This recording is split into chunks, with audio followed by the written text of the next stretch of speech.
Bonjour, hello, bienvenue dans ce tuto consacré aux grands débutants Excel. L'objectif étant de démystifier le tableur et puis surtout de bien démarrer lorsqu'on a besoin de concevoir des nouveaux tableaux à partir d'une feuille blanche. Avant d'aborder la construction d'un tableau, un petit peu de définition. Là-haut, nous avons la barre de titre de l'application avec à sa gauche la barre d'outils d'accès rapide qui est personnalisable en cliquant sur la petite flèche au bout de cette barre d'outils d'accès rapide. Vous pouvez ajouter ou supprimer des commandes qui sont à l'intérieur. Et si vous n'avez pas suffisamment à l'intérieur, la possibilité d'aller dans autres commandes pour en rajouter à partir des commandes courantes ou à partir d'autres onglets, des commandes qu'on a dans d'autres onglets. Donc ça, vous pourrez voir ça au fur et à mesure du temps. Le principe étant, si un outil vous intéresse, de pouvoir dire, par exemple, j'aimerais bien que la possibilité de filtrer une base de données soit un raccourci automatiquement dans cette barre d'outils d'accès rapide. On va sélectionner l'outil en question et on va faire ajouter à la barre d'outils d'accès rapide. Voilà, ensuite on fait OK. Et si à un moment donné vous avez fait un petit peu trop de bêtises, possibilité de réinitialiser complètement les barres d'outils. Je valide ça et donc j'ai le bouton en filtré qui est ici. En dessous, nous avons ce qu'on va appeler le ruban Office, qui est constitué de plusieurs onglets et à l'intérieur de chaque onglet, les commandes sont regroupées par catégorie.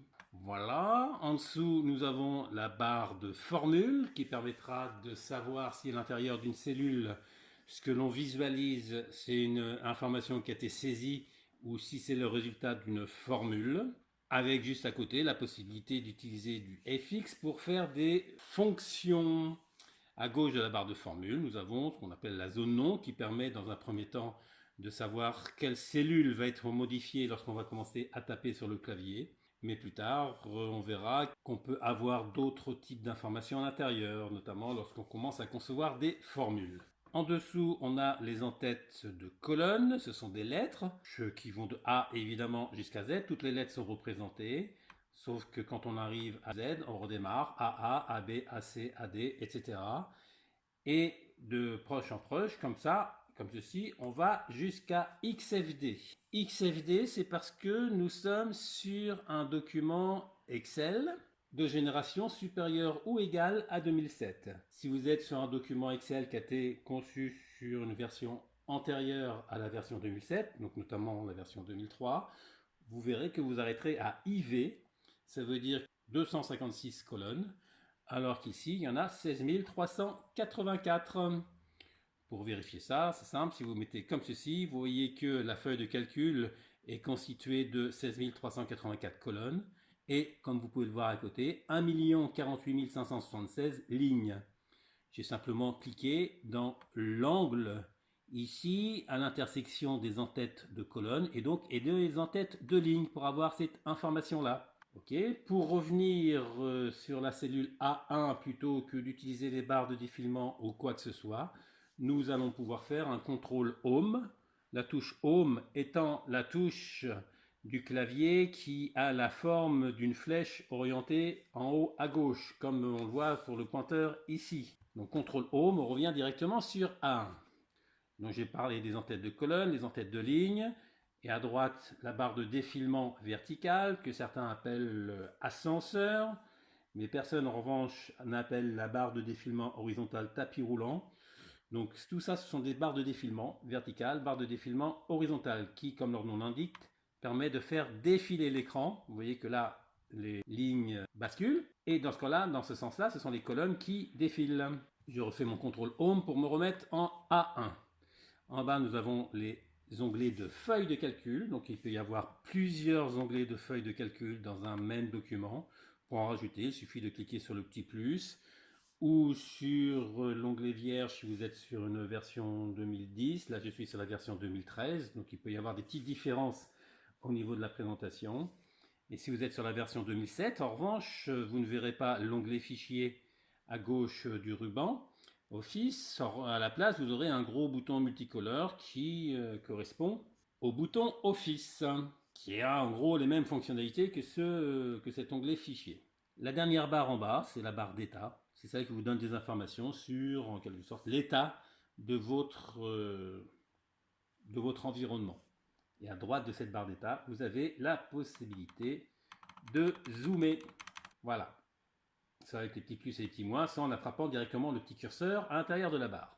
L'intersection d'une colonne et d'une ligne, ça s'appelle une cellule. Voilà pour les définitions. Maintenant, on va passer aux premières manipulations qu'il est bon de connaître. Pour sélectionner une cellule, c'est simple, soit vous cliquez directement sur la cellule, soit à l'aide des flèches, vous vous dirigez en direction de la cellule que vous avez besoin de sélectionner. Pour sélectionner une colonne entière, c'est simple, on va cliquer, vous voyez que le pointeur ici change de forme sur la lettre de la colonne. Et pour sélectionner une ligne entière, on va cliquer sur le nombre qui représente le numéro de la ligne. Pour sélectionner ce qu'on va appeler une plage de cellules, c'est un ensemble de cellules qui sont juxtaposées les unes à côté des autres ou en dessous des autres. Première méthode, on va pointer la première cellule, angle de la plage, et on va faire un cliquer-glisser avec la souris, avec le bouton gauche de la souris. Deuxième méthode, je sélectionne la première cellule, je pointe sans cliquer la dernière cellule qui correspond à la plage en question. Et en restant appuyé sur la touche Shift, c'est la touche majuscule, celle qui est juste au-dessus de la touche Contrôle avec une simple flèche, je vais cliquer. Voilà, troisième méthode, possibilité, soit à partir d'une cellule ou à partir d'une plage déjà sélectionnée. Si vous restez appuyé sur cette touche Shift et que vous utilisez l'une des 4 flèches d'orientation haut, bas, gauche et droite du clavier, vous pouvez agrandir la sélection, soit vers la gauche, vers le bas, vers la droite ou vers le haut. Voilà pour les manipulations. On a le même principe au niveau des lignes et des colonnes, c'est-à-dire que si je veux sélectionner plusieurs colonnes, on peut faire un cliquer-glisser. Attention d'être bien au milieu de la colonne et non pas à l'intersection de deux colonnes parce que là vous allez faire autre chose. Et même chose pour les lignes, même principe, attention à la forme du pointeur. Si le pointeur présente une double flèche et non pas une flèche simple horizontale, vous allez faire autre chose que de sélectionner. Et une fois qu'on a sélectionné une ligne ou plusieurs lignes, et même chose pour les colonnes, avec les touches Shift, on peut réduire la sélection ou l'augmenter. Reste une troisième manipulation qu'il faut connaître, c'est la possibilité de sélectionner des plages qui ne sont pas les unes à côté des autres. Donc pour faire ça, je sélectionne la première plage avec une des méthodes que vous voulez. Et ensuite, en maintenant la touche CTRL appuyée, nous allons sélectionner les autres plages. Vous voyez que la première plage, tant que vous restez appuyé sur CTRL, les plages qui sont actuellement sélectionnées restent dans la sélection. Avec la possibilité derrière donc de faire des actions à l'intérieur de l'ensemble des cellules qui sont dans la plage. Voilà pour les manipulations qu'il est bon de connaître. Avant de commencer donc le premier tableau dans notre document Excel, je vais commencer par supprimer les feuilles que j'avais créées. Pour supprimer une feuille, on va pointer sur l'onglet de la feuille en question. Et l'une des possibilités, parce qu'évidemment il y a plusieurs façons de faire les mêmes choses, la façon que je vais exposer là maintenant, ça consiste à cliquer avec le bouton droit de la souris et dans le menu contextuel qui apparaît, on a la possibilité de demander à supprimer la feuille. Il vous demande confirmation. En l'occurrence, il vous informe que, attention, si vous confirmez la suppression de la feuille, vous ne pourrez pas retourner en arrière avec la flèche ici, le petit bouton qui est ici, qui permet d'annuler les dernières actions. Ça, la suppression d'une feuille, c'est une action qui ne peut pas être annulée. C'est une action donc irréversible. Je confirme. Même chose pour la feuille 2, je la supprime. Voilà, je supprime la feuille, je me retrouve avec feuille 1. Pour démarrer un nouveau tableau dans une feuille Excel, il n'y a pas de raison a priori pour démarrer ailleurs qu'en A1. Donc on va démarrer notre tableau en A1. Donc on va se faire un petit tableau de suivi de vente par exemple. Ça veut dire que nous allons avoir des vendeurs. Donc simplement la cellule A1 étant sélectionnée, on va taper sans autre formalité l'information qu'on veut voir apparaître dans la cellule. Et une fois qu'on a fini la saisie, nous allons valider avec la touche Entrée. Et en dessous, je vais taper 3 noms de vendeurs. Voilà mes super vendeurs. Ensuite, à côté, on va mettre des catégories de produits qu'ils vont vendre. Par exemple, nous allons partir sur une idée de vente de chemises. Donc, je vais écrire simplement nombre de chemises unies vendues. Vous voyez que ce que je suis en train de tapé dépasse de la cellule B1. Pour l'instant, peu importe. Ce qui compte, c'est que cette information-là, on souhaite la saisir véritablement dans B1. Donc une fois que j'ai fini de saisir, je valide. L'information déborde sur les cellules d'à côté. Si je me mets sur C1, il ne faut surtout pas croire que dans C1, il y a quelque chose, malgré le fait qu'on voit sur la feuille de calcul, quelque chose d'écrit. Ce qui compte lorsqu'on est sur C1, c'est ce que l'on visualise dans la barre de formule. Dans la barre de formule, je ne vois rien, ça veut dire que dans C1, il n'y a rien. Ça veut dire que je peux saisir une autre information dans C1. Allons-y. Nombre de chemises rayées, vendues. Voilà, même principe. Je valide en faisant entrer, ou alors une autre possibilité de valider, dans la mesure où derrière j'ai l'intention de saisir quelque chose dans la cellule D1, c'est d'utiliser la touche tabulation. La touche tabulation a exactement la même fonctionnalité dans Excel que la touche entrée. La différence, c'est que quand on fait entrer, derrière on se retrouve avec les cellules du dessous sélectionnées. Quand on fait tabulation, on va se retrouver avec la cellule de droite sélectionnée. Donc tabulation et nombre de chemises fleuries vendues. Voilà, cette fois-ci je peux faire entrer et entrer, donc il sélectionne sur la ligne du dessous la cellule qui se situe au-dessous de la première cellule qui était sélectionnée lorsque nous avons fait tabulation. Ensuite, pour saisir les quantités de chemises vendues par chaque employé dans chaque catégorie, je vais commencer, ce n'est pas une obligation, mais simplement pour vous montrer le comportement d'Excel dans cette situation-là. Je vais sélectionner la plage de B2 jusqu'à D4 et je vais commencer à saisir. Attention à ne pas recliquer dans les cellules, sinon la sélection va partir. Donc je saisis directement les quantités. Voilà, par exemple 32, je fais entrer, évidemment avec entrée, on se retrouve tout en restant avec la plage sélectionnée, mais la cellule qui se trouve en blanc est la cellule située en dessous. 45, entrée, 54, entrée. Et le fait d'avoir sélectionné la plage préalablement, on n'est pas obligé de reprendre la souris pour se positionner sur la colonne d'à côté, il va y aller automatiquement. Voilà l'idée.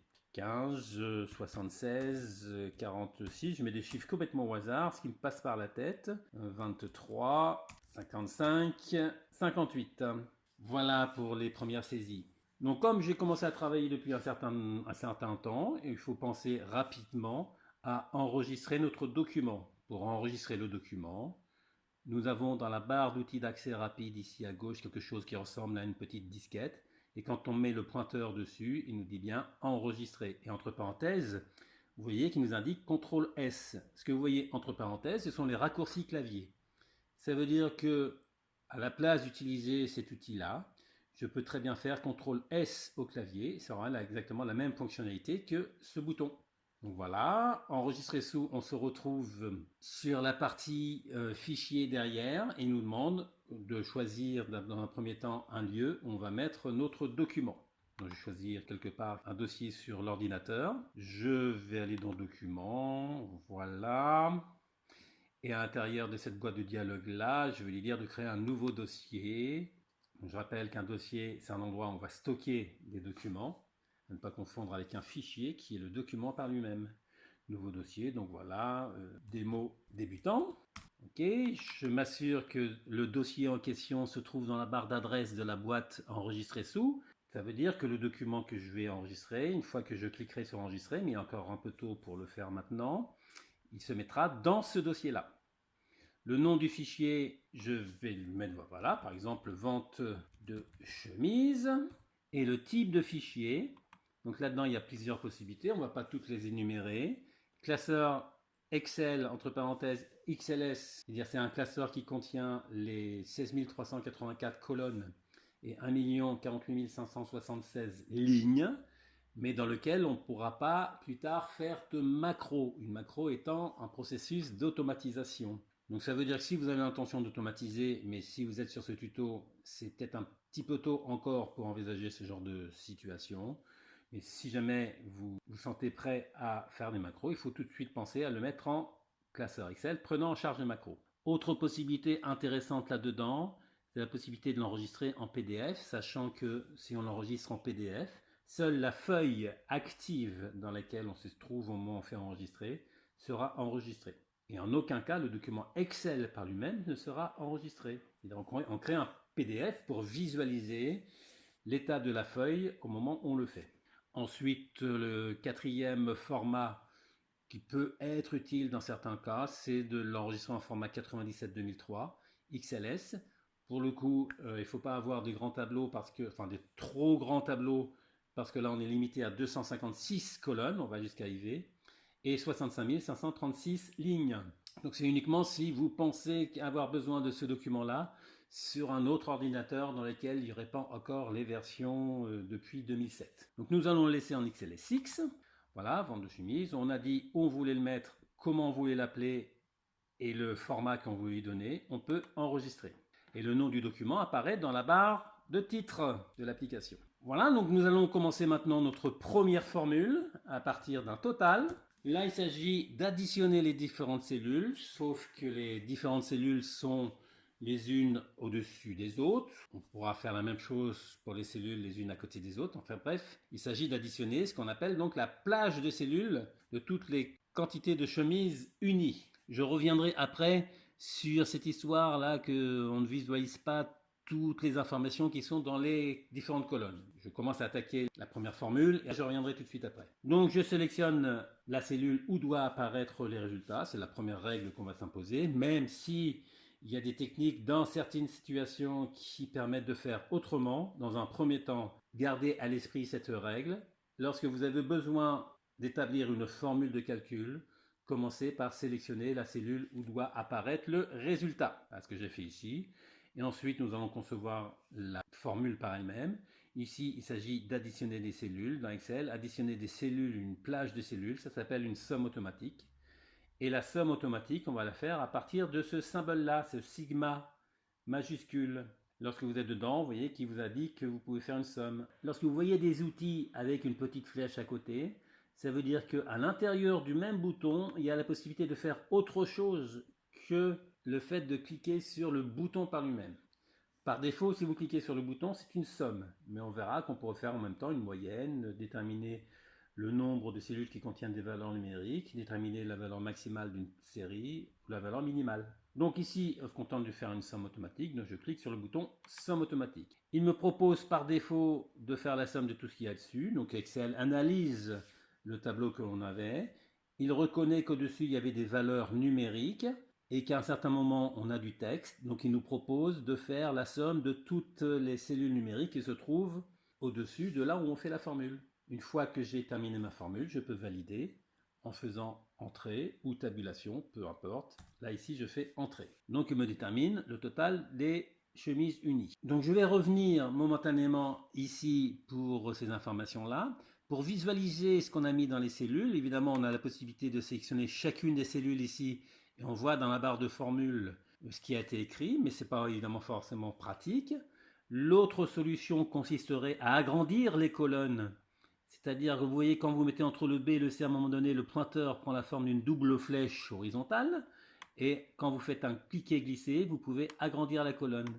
Voilà, comme ceci. Et si vous voulez que ça s'adapte au contenu de la colonne, de tout ce qu'il y a à l'intérieur de la colonne, vous pouvez faire un double clic. Le double clic, Excel s'adapte à la plus grande information qu'il y a à l'intérieur de la colonne. Ça, c'est une première possibilité. Mais ici, ça ne m'arrange pas trop parce que ça m'oblige à faire des très grandes colonnes pour visualiser des petits nombres. Donc ce que je vais faire, je vais annuler les dernières actions ici, donc annuler la largeur de la colonne. Donc là, c'est la première action que j'avais faite ici. Et je clique une deuxième fois sur annuler. Donc là, c'était une autre action que j'avais faite précédemment. Une troisième fois sur annuler, il revient à l'état initial. Donc vous pouvez cliquer le nombre de fois nécessaire sur ce bouton annuler la dernière action pour revenir un certain nombre d'actions en arrière. L'autre possibilité pour visualiser tout ce qu'il y a dedans, ça va concerner la mise en forme des cellules. Et cette mise en forme, je vais l'appliquer pour l'ensemble de la ligne, c'est-à-dire y compris ce que je ferai plus tard à droite du tableau. Ça veut dire que je commence par sélectionner la ligne entière en cliquant sur le 1 à gauche de la ligne. Et dans le ruban accueil qui est ici, il y a une catégorie alignement. Et vous voyez en bas à droite de la catégorie un tout petit carré ici. Donc paramètres d'alignement, ça va permettre d'ouvrir une boîte de dialogue avec l'ensemble des options disponibles dans cette catégorie alignement. Donc je clique sur ce petit carré là, ça m'ouvre donc la boîte de dialogue qui va me permettre de réfléchir tranquillement à ce que je veux faire là-dedans. Voilà, donc il s'agit de la boîte de dialogue qui concerne le format de cellule, et à l'intérieur de cette boîte de dialogue il y a plusieurs onglets. Le fait d'avoir cliqué sur alignement, il nous positionne automatiquement sur alignement. Si nous avions cliqué sur le même carré ici mais dans la catégorie police, il nous aurait dirigé sur cet onglet police. Catégorie nombre, il nous aurait dirigé ici, etc. Donc ici, alignement. Donc, possibilité de gérer l'alignement horizontal. Ça correspond à l'outil que l'on a ici. Donc, est-ce qu'on veut que les informations soient alignées à gauche, au centre ou à droite? Allons-y par exemple pour dire qu'on le veut les titres au centre des cellules. Vertical, ça correspond aux outils qui se trouvent juste ici, au-dessus, ici de la catégorie alignement. Donc, même chose, je vais le mettre en alignement centré. Et en dessous, vous voyez qu'il y a différentes cases à cocher. Donc, renvoyer à la ligne automatiquement, c'est l'option justement qui va m'intéresser. C'est pour dire, s'il n'y a pas la place dans la cellule pour afficher l'ensemble de ce que j'ai écrit, l'information doit s'afficher sur plusieurs lignes à l'intérieur de la cellule. Donc voilà, je valide ça. Et on a nos titres qui se présentent comme ceci. Voilà une première mise en forme d'effectuer de ce côté-là. Maintenant, concernant les autres totaux ici, on est exactement dans la même logique que la première somme que nous avons faite. Donc, plutôt que de refaire la manipulation, somme automatique, etc., je vais prendre le parti, à partir de la première formule créée, je la sélectionne, cette cellule-là, et en bas à droite de la cellule, à un moment donné, le pointeur se transforme en petite croix noire. Et lorsque j'ai la petite croix noire, on peut cliquer, glisser vers la droite pour reproduire la formule. Il n'y a que cette formule qui disait somme de B2 à B4 pour la première cellule. Ici, il l'a transformée automatiquement pour dire qu'il faut faire la somme de C2 à C4 et ici pour faire la somme de D2 à D4. Voilà notre première formule. Ensuite, ce que je vais faire, je vais compléter le tableau et nous allons déterminer des chiffres d'affaires hors taxe pour chacune des catégories et pour chaque vendeur. Donc CA acheté pour les chemises unies. Nous allons faire la même chose pour les chemises rayées. Alors, une troisième méthode pour valider ce que nous sommes en train de faire. Si je fais entrer, derrière, je vais me retrouver avec la cellule en dessous sélectionnée. Tabulation, je vais me retrouver avec la cellule d'à côté de droite sélectionnée, qui pourrait être tentant ici, puisque derrière, on veut écrire quelque chose en F1. Mais là, comme j'ai l'intention de réutiliser ce que je viens de taper pour les reproduire sur les cellules d'à côté, je voudrais valider en restant sur place. Et là, une des deux méthodes possibles pour faire ça, c'est de cliquer ici sur ce bouton Entrée. Quand on clique dessus, on a validé et on est resté sur place. Ce qui me permet maintenant d'attraper la petite croix noire et de recopier vers la droite. Donc là, évidemment, il me recopie exactement les mêmes informations. Maintenant, ce qu'on va faire, on va apprendre à corriger une erreur qui est quelque part dans une de ces i. Donc dans cette cellule-là, on va lui dire, donc je sélectionne la cellule que je veux corriger, et je vais pointer dans la barre de formule pour faire la correction. Je veux effacer une i et mettre rayé à la place. Je clique à droite de une i, et là je vais utiliser les touches d'effacement de cellules arrière, c'est-à-dire la grande flèche en arrière, pour mettre rayé à la place. Voilà, et cette fois-ci je peux faire tabulation pour corriger la cellule de droite. Même principe, je clique à droite de une i, j'efface et je mets fleuri à la place. Donc il s'agit de, maintenant à l'intérieur de tout ça, de déterminer le chiffre d'affaires hors taxe qui correspond donc au nombre de chemises unies vendues par IRI, et il faut multiplier par le prix unitaire. Le prix unitaire, on ne l'a pas, donc il va falloir l'indiquer quelque part. Vous remarquerez au passage que dans le tableau, jusqu'à présent, je n'ai fait aucune colonne vide, c'est-à-dire j'ai tout tapé les informations les unes à côté des autres, et aucune ligne vide, j'ai tout tapé les informations les unes en dessous des autres. Parce que toutes les informations concernent le même tableau. Maintenant, concernant les prix unitaires, il s'agit d'une information différente qui n'a rien à faire dans le tableau par lui-même.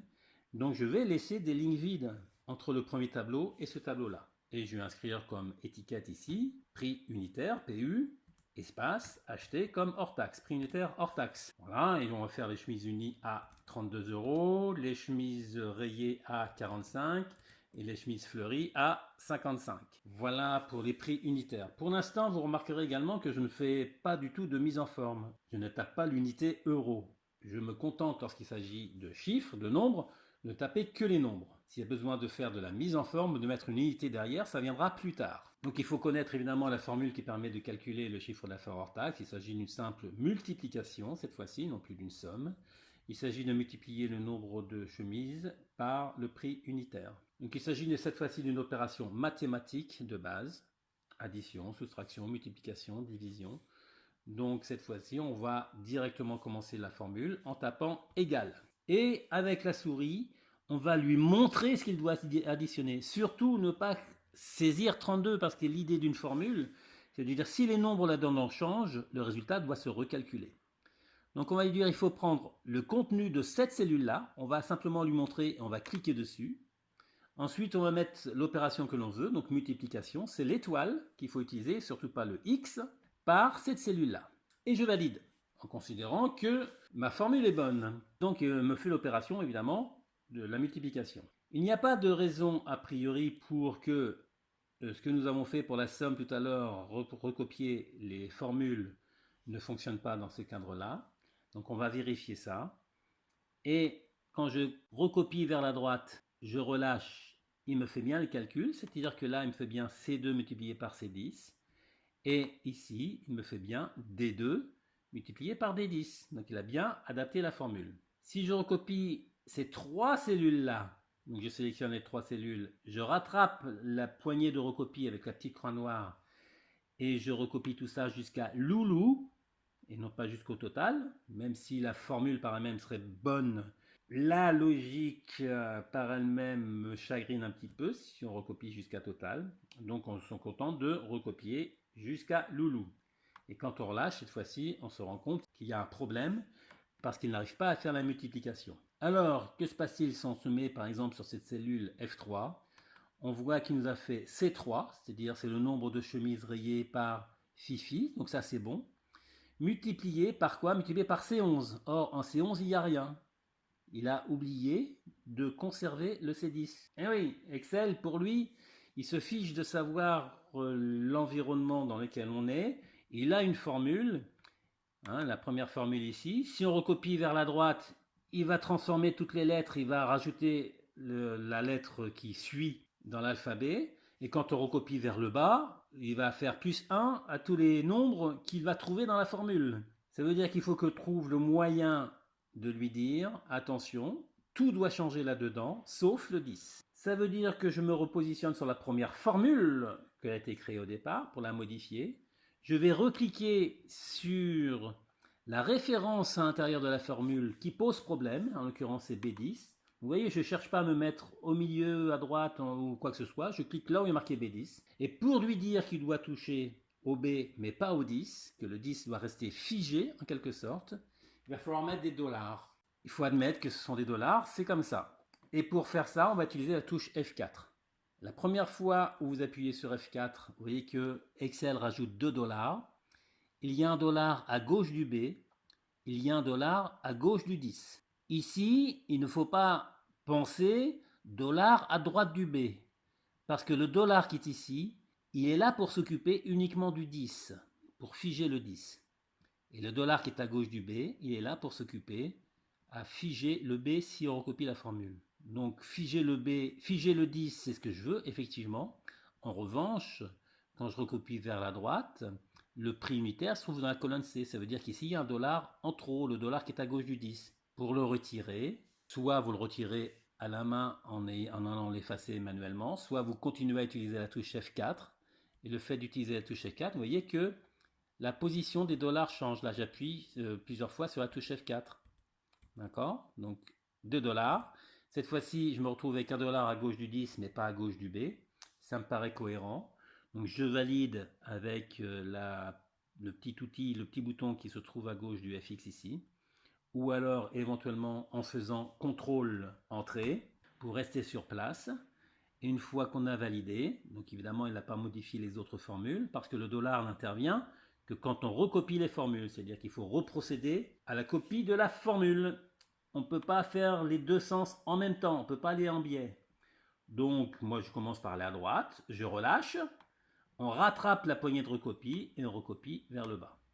Voilà, et cette fois-ci, donc il nous trouve les bons totaux. Pour les totaux généraux des chiffres d'affaires ici, C'est simple, je me mets sur la dernière cellule que j'avais faite ici et je recopie vers la droite. Voilà. Ensuite, nous allons poursuivre notre tableau avec un CA hors taxe, global cette fois-ci, vendeur.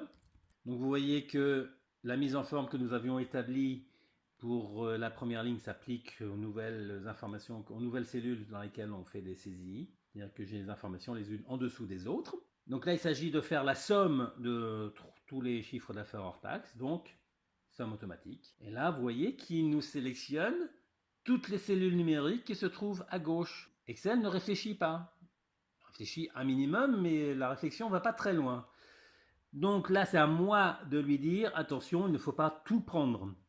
Il faut se contenter de prendre de cette cellule-là, donc bien pointer au milieu de la cellule. Vous voyez que le pointeur de la souris a la forme d'une petite croix blanche. Donc on va cliquer et glisser pour lui dire il faut additionner ces 3 cellules-là. On valide, donc là je le fais avec CTRL-Entrée, et on peut recopier jusqu'à Loulou, sachant que pour le total général, en refaisant la somme, vous voyez que cette fois-ci il nous prend ce qu'il y a au-dessus. Donc c'est-à-dire que par défaut, quand on fait clic sur somme automatique, Excel analyse la situation par rapport à la cellule dans laquelle on fait la formule. S'il y a des valeurs numériques au-dessus, il nous propose de faire la somme de ce qu'il y a au-dessus. S'il n'y a pas de valeur numérique au-dessus, Excel va regarder ce qui se passe à gauche. C'est pour ça que dans cette cellule H2, il nous a proposé de faire la somme de ce qu'il y avait à gauche. Donc ici, il me reste à valider. Voilà, et si je veux faire un CA TTC global vendeur, donc là, il nous faudrait un taux de TVA. Taux de TVA, on pourrait le mettre directement dans la formule, mais pour bien expliquer la façon de procéder, nous allons mettre le taux de TVA dans une cellule à part, dans cette cellule B11. Donc je vais mettre 20, et là je tape le pourcent derrière, directement, le pourcent étant directement la touche qui est juste à côté du M sur le clavier, en appuyant sur la touche majuscule, parce que vous voyez que le pourcent, le symbole est sur la moitié supérieure de la touche. Donc tout ce qui est sur la moitié supérieure de la touche, c'est avec Shift, appuyé. Tout ce qui est sur la partie inférieure, c'est en restant en minuscule au niveau du clavier. Je valide. Et donc j'ai de quoi faire mon calcul de TTC directement. Donc là évidemment, il faut connaître la formule du TTC à partir d'un hors-taxe. C'est pas Excel qui connaît la formule. Si vous ne la connaissez pas, eh bien il faut vous informer par ailleurs. Donc là, il s'agit de prendre le hors-taxe et multiplier par le taux de la TVA auquel il faut ajouter 1. Quand vous faites le hors-taxe multiplié par 1,2, c'est bien 1 plus 20%. Ça veut dire que là, on va mixer les additions et les multiplications. Il s'agit néanmoins d'une opération mathématique de base. Donc je commence par égal. Je prends le hors-taxe qui est ici et on va le multiplier par, entre parenthèses, 1 plus 20%. C'est-à-dire que là, les règles de priorité sont les mêmes dans Excel que les règles mathématiques que vous avez appris à l'école, ou pas. Mais ce sont les mêmes. En tout cas, ça veut dire que la multiplication est prioritaire sur l'addition et la soustraction. Donc si on veut multiplier par 1 plus 20%, il faut penser à mettre la parenthèse. 1 plus le 20% étant dans cette cellule-là. Et si on réfléchit bien, quand on va recopier la formule vers le bas, il ne faut surtout pas qu'il nous transforme le B11 en B12 et en B13. Ça veut dire qu'il va falloir verrouiller ce taux de TVA, qui est une constante. Donc pour ça, tout de suite, je pense à mettre le F4 pour mettre les dollars. Je ferme la parenthèse, je valide, CTRL-Entrée ou le symbole ici, et on peut recopier jusqu'à Loulou, sachant que le global ici, ça va être la somme des 3 TTC. Voilà pour un premier tableau, une première approche d'un tableau. Maintenant, on va rester là pour les formules pour ce premier tableau. Nous allons passer à la mise en forme par elle-même.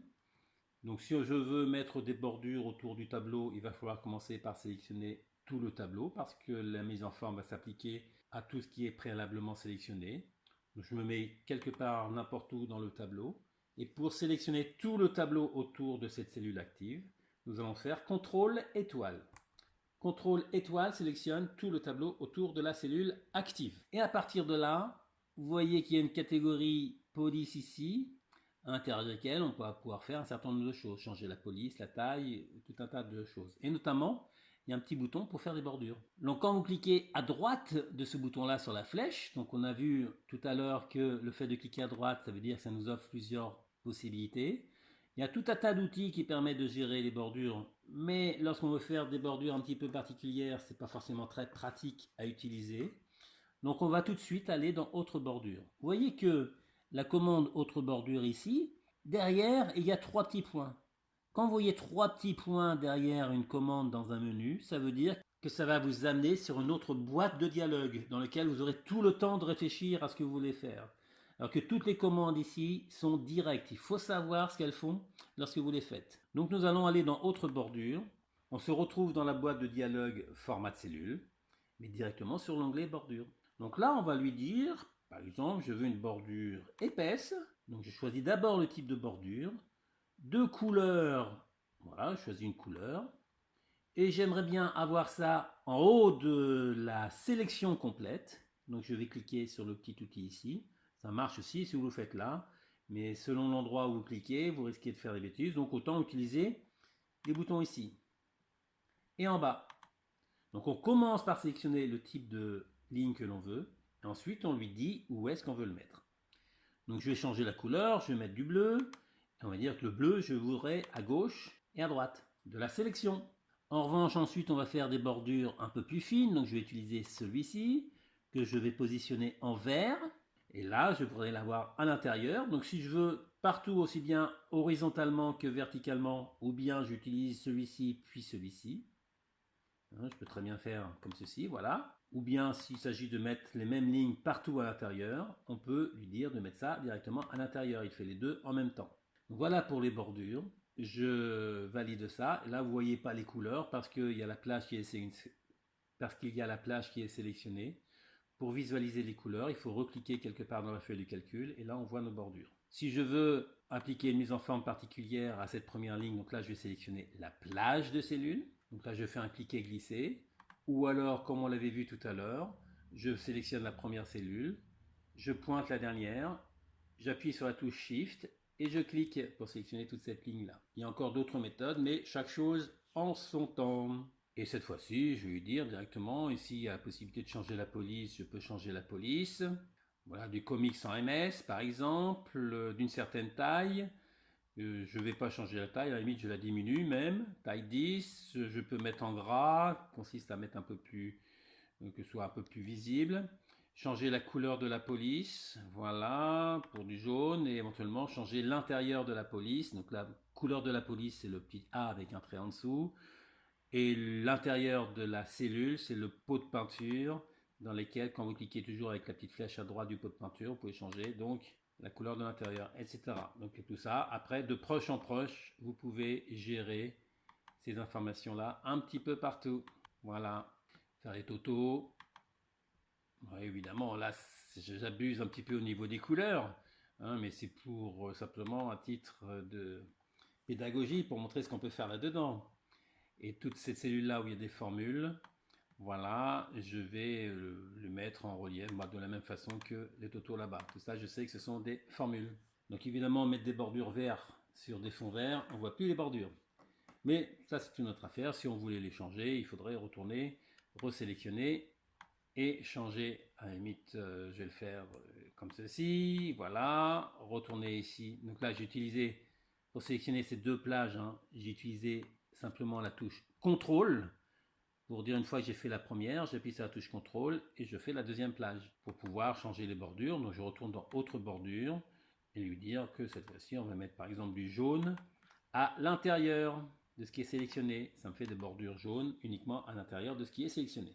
Ensuite, qu'est-ce qu'il nous resterait éventuellement à faire? Partout là-dedans, donc on ne va pas toucher à ces quantités de chemises, mais tout ça, ce sont des euros. Donc je sélectionne l'ensemble des cellules avec les résultats ici. Et pour mettre des euros, je vais utiliser dans la catégorie nombre du ruban accueil. Donc là, vous voyez un outil avec des pièces de monnaie. Le premier outil, c'est un format comptabilité. Donc c'est un format un petit peu particulier.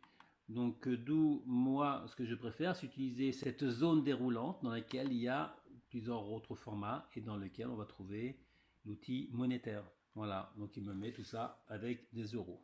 Autre chose qu'on peut modifier, par exemple, c'est le nom de l'onglet ici, lui dire que ça concerne le mois de janvier. Donc on va faire un double clic sur le nom de l'onglet pour pouvoir saisir le nom de l'onglet, janvier. Si on a oublié quelque chose dans notre tableau, par exemple un titre au-dessus du tableau, possibilité d'insérer des lignes au-dessus du tableau. Donc si je veux en insérer deux, je vais commencer par sélectionner deux lignes, la ligne 1 et 2.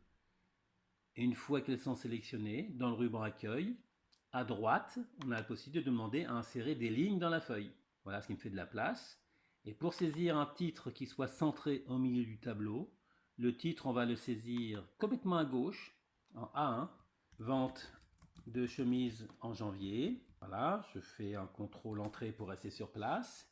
Ensuite, je sélectionne en pointant au milieu de la cellule toutes les cellules qui sont au-dessus du tableau. Et ici, vous avez un outil dans lequel vous pouvez fusionner et centrer. Alors, attention à la fusion de cellules.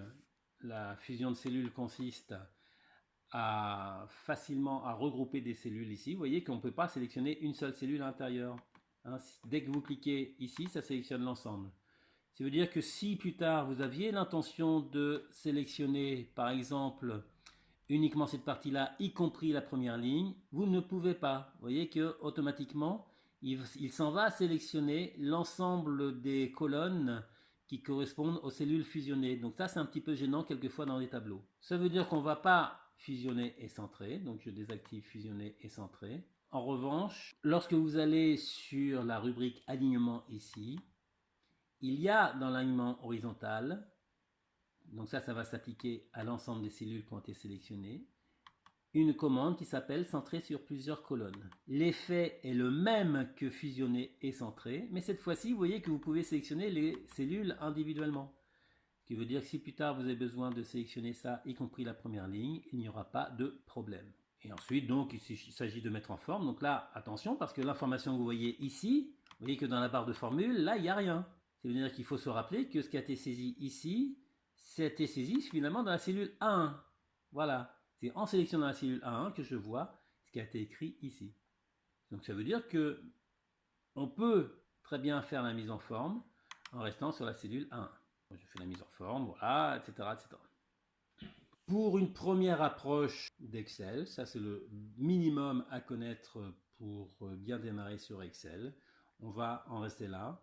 Le minimum à connaître, c'est ce qu'on vient de faire. Et ben, j'espère que ça vous permettra d'oser démarrer dans Excel. Bonne mise en application. À ciao!